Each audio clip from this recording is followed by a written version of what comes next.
بسم اللہ الرحمن الرحیم ہے morality of prophet، یعنی آپ صلی اللہ علیہ وسلم کی اخلاقیات کے بارے میں پڑھیں گے۔ دیکھتے ہیں definition of morality۔ The morality is the same meaning of good qualities are a politeness، شائستگی اور good qualities morality کے same مطلب ہے۔ As saying امام غزالی the meaning of ethics، یعنی ethics کے بارے میں وہ بیان کرتے ہیں ethics is a name of that state conditions، ایسی حالت of human nature، انسانی فطرت for which a man very easily، جو کہ ایک انسان بڑی آسانی and conveniently did any actions، کوئی مناسبت سے کوئی کام کر سکتا ہے۔ Place of morality in Islam۔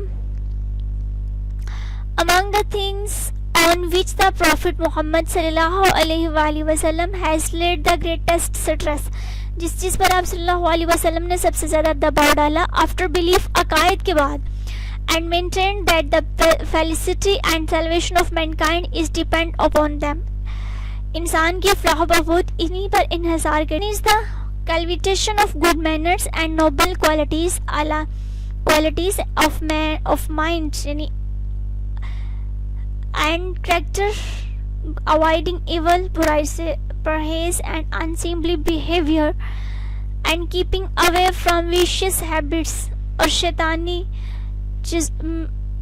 شیطانی عادتوں سے دور، and practices in the Quran where the objects of raising up of the sacred prophet are defined، it is also emphasized، زور دیا that to cleanse men and make them pure is a special part of his mission، یعنی صفائی پیش مردوں کے لیے ان کو پاک کر دینا ان کے مشن کا ایک خاص حصہ ہے۔ فیہم ان میں رسولن، ایک رسول، منہم انہی میں سے، یاتلو علیہم آیاتکا، جو آیات کی تلاوت کرے، ویعلیہم الکتابہ، اور کتاب کی تعلیم دے، والحکمت، اور حکمت کی، ویزکیہم، اور ان کو پاک کر دے، انکا انت العزیز الحکیم، بے شک تو بڑا غالب حکمت والا ہے۔ ٹھیک ہے، اس آیات کا ترجمہ آپ نے یاد کرنا ہے۔ ٹھیک ہے، آگے دیکھتے ہیں۔ As the prophet as has said، آپ صلی اللہ علیہ وسلم نے کہا I have been raised up by Allah to teach moral virtues، آپ صلی اللہ علیہ وسلم کو اللہ تعالیٰ نے اخلاقی خوبیاں دینے کے لیے اٹھایا ہے۔ It denotes that moral correction and elevation was among the chief ends and purposes of the mission۔ یہ ریڈ کر لیجئے گا۔ آگے دیکھتے ہیں۔ A person with good morals will not only lead a happy and peaceful life himself، ایک اچھی اخلاقیت والا انسان نہ ہی کہ خود اچھی زندگی گزارتا ہے but his existence will be a source of comfort to others as well، یعنی نہ ہی وہ خود اچھی زندگی گزارتا ہے بلکہ اس کے باعث دوسرے لوگ بھی خوش رہتے ہیں۔ On the other hand، if his social conduct and moral disposition are bad، اگر اس کی اخلاقیت بری ہے his life will be devoid of real joy، یعنی حقیقی خوشی اس کی زندگی میں نہیں ہوگی، and he will also make the lives of his relatives and all others around him miserable، بلکہ وہ دوسروں، اپنے رشتہ داروں اور دوسروں کی زندگی کو بھی دکھی بنا دے گا۔ miserable یعنی دکھی بنا دے گا۔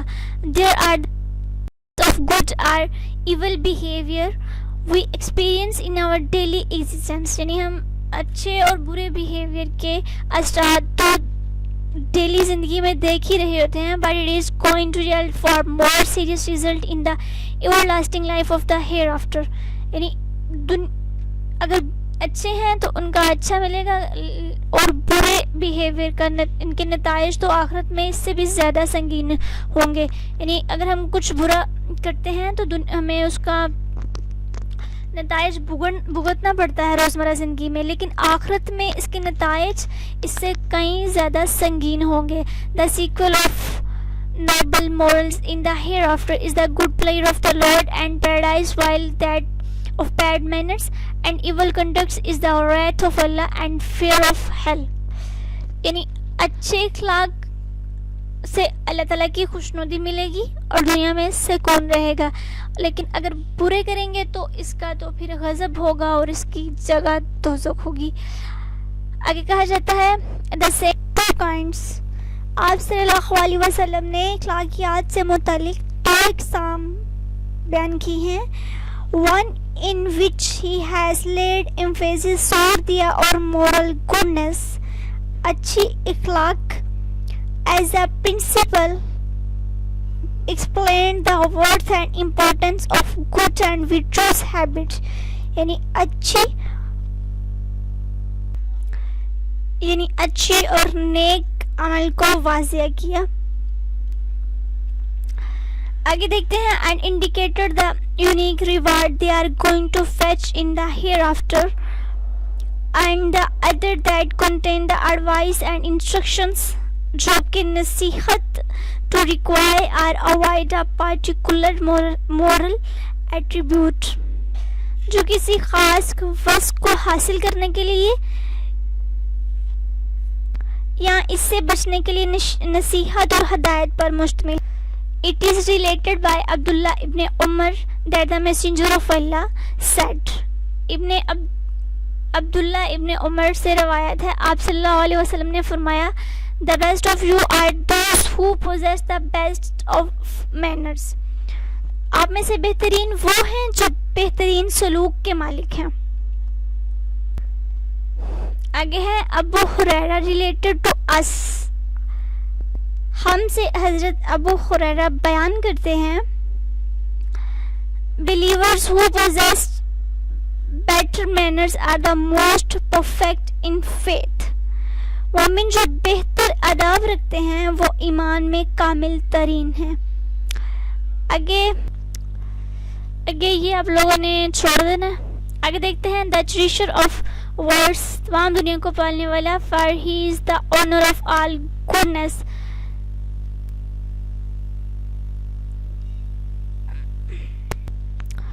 تمام نیکیوں کا مالک. may Allah bless him and his family. اللہ اسے اور اس کی فیملی کو نوازے. in measures of his beauty, sublimity and perfection and create him، اسے اعلیٰ مقام عطا کرے. آگے دیکھتے ہیں پڑھنا ہے کہ اس میں لکھا گیا ہے. ٹھیک ہے. اللہ the most high and endowed with him with all the knowledge of the ancient and later peoples. آپ سے پہلے اور آپ کے بعد کے سارے علم سے نوازا تھا. even thought he was unlearned، یہاں تک کہ سوچا تھا کہ وہ پڑھنے لکھ نہیں سکتا. being unable to read and write، پڑھ اور لکھ نہیں سکتا. and had no human teacher، اور کوئی انسانی ٹیچر بھی نہیں تھا. yet he had been endowed with such knowledge as Allah the Most High had not bestowed on anyone else. یہاں تک کہ کہا جاتا ہے کہ آپ صلی اللہ علیہ وسلم کا نہ تو کوئی انسانی ٹیچر تھا، اور اللہ تعالیٰ نے ان کو ایسے علم سے نوازا کہ ایسا علم آج تک کسی کے پاس نہیں، نہ ہی کسی کو ایسا علم نوازا گیا. آپ صلی اللہ علیہ وسلم کو ایسا علم اللہ تعالیٰ نے نوازا تھا، اور ان کا کوئی انسانی ٹیچر بھی نہیں تھا. لکھا گیا ہے. یہ سمپل سی چیزیں ہیں، یہ آپ خود بھی کر سکتے ہیں. ٹھیک ہے. آگے دیکھتے ہیں long suffering and forgiveness. The patience, long suffering and forgiveness of the holy prophet are the highest quality of prophethood. یعنی مصیبت اور صبر میں آپ صلی اللہ علیہ وسلم نے سب سے زیادہ مصیبت میں آپ صلی اللہ علیہ وسلم نے سب سے زیادہ صبر کیا. ٹھیک ہے. ان جیسی مثال آج تک نہیں ملتی. According to the tradition, the Holy Prophet never revenged himself for any personal or financial matter. یعنی آپ صلی اللہ علیہ وسلم نے کبھی کسی سے اپنی ذات کے لیے کسی سے مطلب بدلہ نہیں لیا. ٹھیک ہے. He did so only from one who declared anything halal that Allah the Most High has prescribed as haram. but even his revenge was only for the sake of Allah. اگر آپ صلی اللہ علیہ وسلم نے کسی سے بدلہ دیا ہے تو اس انسان سے جس نے حلال کو حرام قرار دیا اور وہ بھی اللہ تعالیٰ کی ذات کے لیے، اپنی اللہ تعالیٰ کی ذات کے لیے اس سے بدلہ لیا، نہ ہی کہ اپنی. ٹھیک ہے.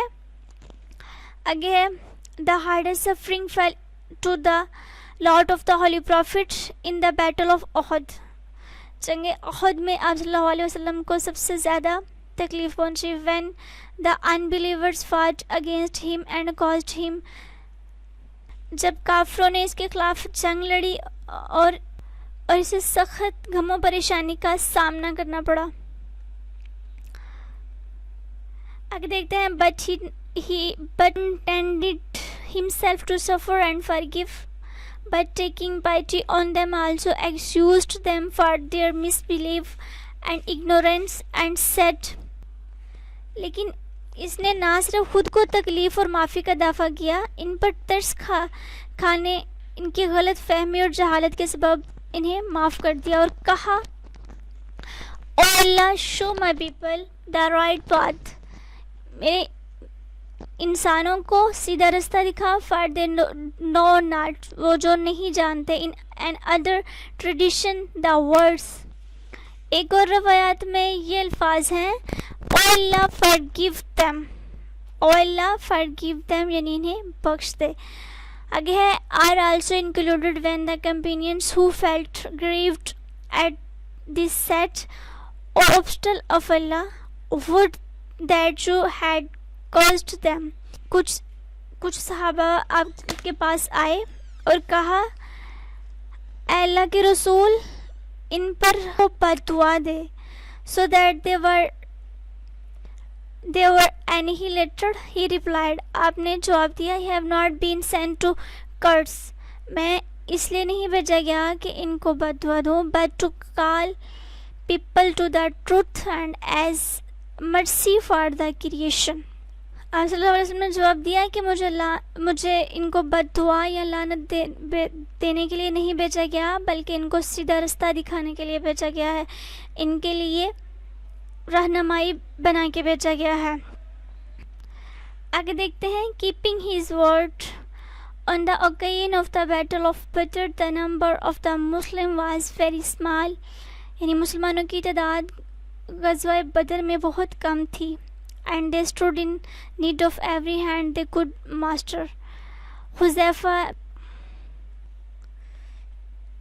Abu Husayl, two of his companions, came to the Holy Prophet and said. Huzaifa بن یمن اور ابو حسیل دو صحابہ آپ صلی اللہ علیہ وسلم کے پاس آئے. او افضل آف اللہ، we are just coming from Mecca, کہ ہم مکہ سے آ رہے تھے. دا unbelievers had captured us on the way، اور ان کافروں نے ہمیں رستے میں پکڑ لیا. and had realized us on the condition that we do not fight on your side. یعنی جب غزوہ بدر تھی تو دو صحابہ آ رہے تھے اور کافروں نے انہیں پکڑ لیا اور بولا کہ تم لوگ آپ صلی اللہ علیہ وسلم کے ساتھ نہیں لڑو گے، یعنی ان کا ساتھ نہیں دو گے. ٹھیک ہے، کہ ان کا ساتھ دے کے ہمارے خلاف جنگ نہیں کرو گے. تو انہوں نے یہ کہتے ہوئے انہیں رہا کر دیا. انہوں نے آ کے آپ صلی اللہ علیہ وسلم کو یہ سارا بتایا. وی ایگریڈ انڈر کوئرشن، انہوں نے کہا کہ ہم نے جبر میں آ کے یعنی یہ فیصلہ قبول کیا.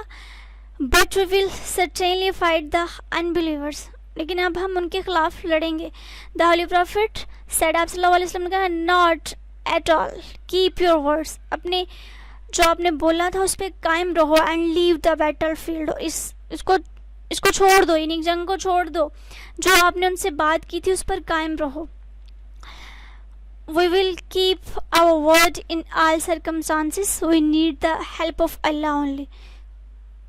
آپ نے کہا کہ ہم ہر حال میں اپنے کہے ہوئے لفظوں پہ قائم رہیں گے اور ہم صرف اللہ کی مدد مانگیں گے. واقعہ سمجھ میں آیا کہ یعنی کہ جب غزوہ بدر میں دو صحابہ آ رہے تھے تو کافروں نے انہیں پکڑ لیا اور بولا کہ تم آپ صلی اللہ علیہ وسلم کے ساتھ مل کر ہمارے خلاف جنگ نہیں کرو گے، یعنی ہمارے نہیں لڑو گے. تو انہوں نے مان لیا کہ ٹھیک ہے، لیکن جب انہوں نے رہا کر دیا تو انہوں نے آ کے آپ صلی اللہ علیہ وسلم کو سارا واقعہ بتایا. تو آپ صلی اللہ علیہ وسلم نے بولا کہ نہیں تم لوگ اپنے بات پہ قائم رہو اور جنگ کو چھوڑ دو، ہم صرف اللہ تعالیٰ کی مدد چاہتے ہیں اور ہمیں اپنی بات پہ قائم رہنا ہے. یہ تھا آپ صلی اللہ علیہ وسلم کا کردار. آگے دیکھتے ہیں حضرت عبداللہ بن ابن حمد may Allah pleased with him has related, before his prophethood I bought something from the Holy Prophet. حضرت عبداللہ ابن ابی حمد بیان کرتے ہیں کہ میں نے آپ صلی اللہ علیہ وسلم سے کچھ خریدا. As money fell short, رقم کم ہونے کی وجہ سے I requested him to wait at the spot, یعنی کہ انہوں نے بولا کہ آپ کچھ دیر ویٹ کریں and promised to come back in a while, میں کچھ دیر میں واپس آتا ہوں. But the matter slipped out of my mind somehow after 3 days. کہتے ہیں کہ یہ واقعہ میرے دماغ سے نکل گیا. After 3 days, 3 دن کے بعد when I returned to the spot I found the Holy Prophet still waiting here. کہ جب میں 3 دن کے بعد آیا تو آپ صلی اللہ علیہ وسلم وہاں میرا انتظار کر رہے تھے. He only said you put me to great trouble, کہ تم نے مجھے مشکل میں ڈال دیا تھا. I have been waiting for you here for 3 days, میں 3 دن سے یہاں تمہارا انتظار کر رہا ہوں. In this instance we find an excellent instance of the modesty of the Holy Prophet and his faithfulness in fulfilling our promise. اس واقعے میں ہمیں حضور اکرم کی عظمت اور ایک وعدے کی تکمیل میں ان کی وفاداری کی ایک عمدہ مثال ملتی ہے. اچھا بتاتی چلوں کہ غزوہ احد میں آپ صلی اللہ علیہ وسلم کے دندان مبارک شہید ہوئے تھے. ٹھیک ہے. اور غزوہ بدر میں اللہ تعالیٰ نے غیبانہ ان کی مدد فرمائی تھی. مسلمانوں کی 1000 فرشتہ بھیجا تھا. ٹھیک ہے. This is very very important. Lecture ہوا کمپلیٹ. انشاءاللہ ملتے ہیں نیکسٹ لیکچر میں. تب تک کے لیے اللہ حافظ.